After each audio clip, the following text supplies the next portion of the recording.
Giacomo Bardeo, un altro applauso.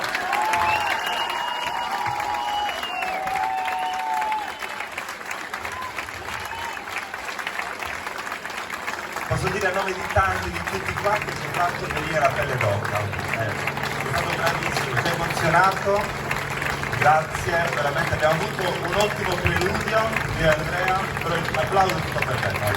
Grande Giacomo. Bravo!